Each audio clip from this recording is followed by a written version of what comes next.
Source: adapted from archaic translation by W.H.D. Rouse. Jataka number 493. Maha Vanaja Jataka. Merchants from many, etc. This story the master told while living at Jetavana monastery, about some traders who lived in Shravasti city. These, we hear, when going away on business bent, came with gifts to the master, sheltering themselves in the refuges and the virtues. Sir, they said, if we return safe and sound, we will kiss your feet. With 500 cartloads of merchandise they set out, and came soon to a wild forest, where they could see no road. Astray, waterless and sans food, they moved across the forest until, seeing a huge banyan tree which was haunted by dragons, they unyoked the carts and sat down beneath it. Looking upon its leaves, they saw them all glossy as though wet with water, and the branches seemed to be full of water, which made him think thus. It appears as though water were running through this tree. What if we cut a branch of it facing the east? We shall find something to drink. On this one climbed up the tree and cut off a branch. Out gushed a stream of water thick as a palm trunk, and in this they washed, of this they drank. Next they cut a branch on the southern side. Out from it came all manner of choice food, and they ate of it. They then cut a branch on the west side of the tree.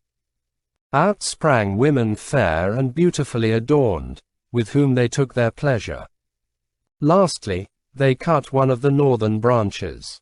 From it fell the 7 things of price, and they took them and filled the 500 carts, and returned to Shravasti city. There they caused the treasure to be carefully guarded.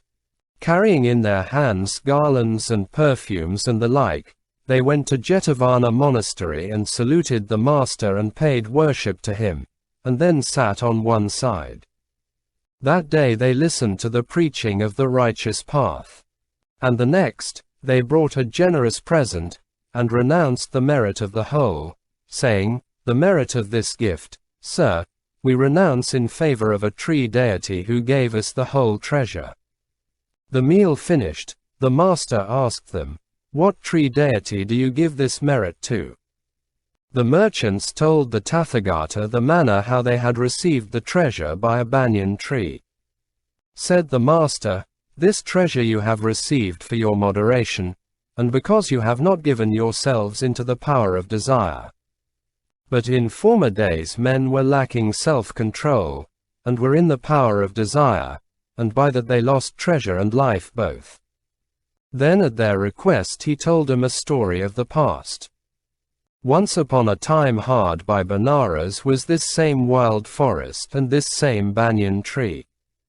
The merchants strayed from the way and saw the banyan tree. The master, in his perfect wisdom, explained the matter in these verses. Merchants from many a kingdom came, and all together met. Chose them a chief, and straight set out a treasure for to get. To this parched forest, poor in food, their way the travelers made. And saw a mighty banyan tree with cool and pleasant shade. There underneath that shady tree those merchants all did sit. And reasoned thus, with wrongdoing clothed and lacking of wit. Full moist the tree is, and it seems as water there did flow. One of the branches let us cut which to the eastwards grow. The branch was cut. Then pure and clear the trickling waters flow. The merchants washed, the merchants drank till they had drunk enough. Again in lacking of wit, with wrongdoing clothed, they say, one of the branches on the south come let us cut away. This branch being cut, both rice and meat out in a stream it brings. Thick porridge, ginger, lentil soup and many other things. The merchants ate, the merchants drank, they took their fill of it. Then said again, with wrongdoing clothed, in lacking of wit. Come, fellow merchants, let us cut a western branch away.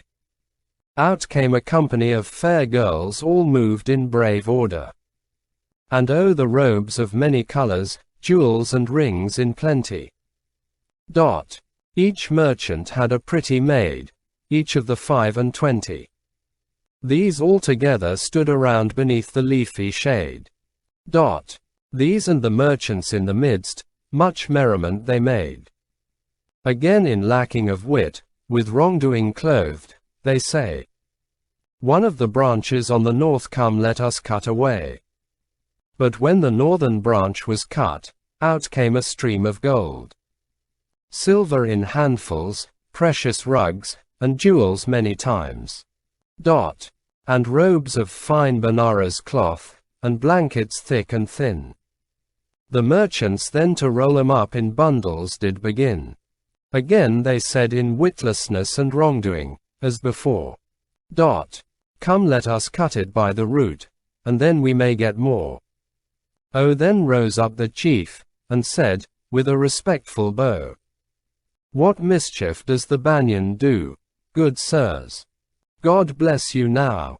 The eastern branch gave water streams, the southern gave us food. The western gave us pretty maids, the northern all things good. What mischief does the banyan do, good sirs? God bless you now. The tree that gives you pleasant shade, to sit or lie at need. You should not tear its branches down, a cruel wrong deed. But they were many, he was one whose voice stopped him to do it. They struck the sharpened axes in to fell it by the root. Then the serpent king, who saw them come near to the root that they might fell the tree, thought to himself, I gave these fellows water to drink when they were thirsty. Then I gave them food divine, then beds to lie on and girls to attend them, then treasures to fill 500 waggons, and now they say, let us cut down the tree from the root. Greedy they are beyond bounds, and except the chief of the caravan they shall all die. Then he mustered an army. So many armed in armor stand on, so many archers, so many with sword and shield. To explain this the master repeated a stanza. Then 25 armor-clad snakes stood on and took the field. 300 bowmen, and 6,000 armed with sword and shield. The following stanza is said by the serpent king.